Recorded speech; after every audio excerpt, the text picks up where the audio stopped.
ഇന്നൊരു അടിപൊളി മാമ്പഴ പുളിശ്ശേരിയുടെ റെസിപ്പിയുമായിട്ടാണ് ഞാൻ വന്നിട്ടുള്ളത്.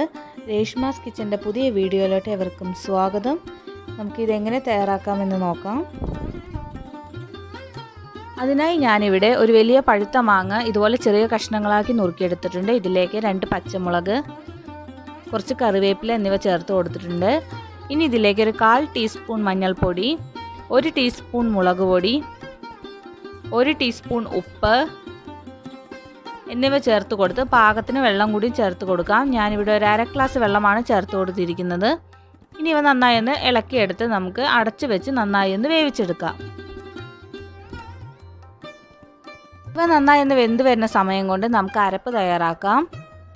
അതിനായി ഞാനിവിടെ 1 കപ്പ് തേങ്ങ ചിരകിയത് എടുത്തിട്ടുണ്ട്. അതിലേക്ക് 1/2 ടീസ്പൂൺ നല്ല ജീരകം ചേർത്ത് കൊടുക്കാം.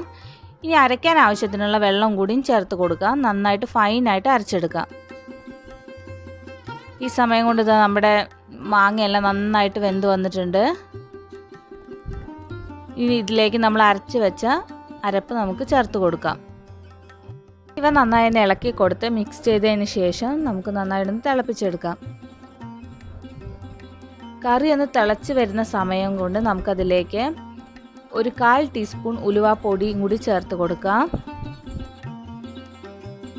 ഈ സമയത്ത് ഉപ്പെല്ലാം ഒന്ന് ചെക്ക് ചെയ്ത് നോക്കാം. ആവശ്യമുണ്ടെങ്കിൽ നമുക്ക് ഉപ്പ് ചേർക്കാം. അങ്ങനെ നമ്മുടെ കറിയെല്ലാം ഇവിടെ നന്നായി തിളച്ച് വന്നിട്ടുണ്ട്. ഞാനിപ്പോൾ സ്റ്റവ് ഓഫ് ചെയ്യാണ്.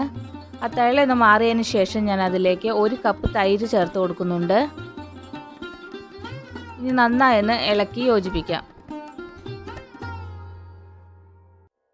ഇനി നമുക്ക് അവസാനമായി കടുക് താളിച്ച് ഒഴിക്കണം. അതിനായി ഞാനിവിടെ ഒരു പാൻ അടുപ്പിൽ വെച്ചിട്ടുണ്ട്. അതിലേക്ക് കുറച്ച് വെളിച്ചെണ്ണയാണ് ചേർത്ത് കൊടുത്തിരിക്കുന്നത്. വെളിച്ചെണ്ണ ഒന്ന് ചൂടായി വരുമ്പോൾ നമുക്ക് കുറച്ച് കടുക് ചേർത്ത് കൊടുക്കാം. കടുകെല്ലാം നന്നായി പൊട്ടി വരുമ്പോൾ കുറച്ച് വറ്റൽമുളക് ചേർത്ത് കൊടുക്കുന്നുണ്ട്. കൂടെ കുറച്ച് കറിവേപ്പിലയും ചേർത്ത് കൊടുക്കുന്നുണ്ട്. ഇനി നമുക്ക് ഇവയെല്ലാം നമ്മുടെ കറിയിലോട്ട് ഒഴിച്ചു കൊടുക്കാം. ഇത്രയേ ഉള്ളൂ. മാമ്പഴ പുളിശ്ശേരി ഇവിടെ റെഡി ആയിട്ടുണ്ട്. നല്ല ടേസ്റ്റാണ് ഇത് കഴിക്കാൻ. എല്ലാവരും ഒന്ന് ട്രൈ ചെയ്ത് നോക്കി അഭിപ്രായമൊക്കെ പറയണം. ഈ വീഡിയോ നിങ്ങൾക്ക് ഇഷ്ടമായെങ്കിൽ ലൈക്ക് ചെയ്യാനും ഷെയർ ചെയ്യാനും സബ്സ്ക്രൈബ് ചെയ്യാനും മറക്കല്ലേ. താങ്ക്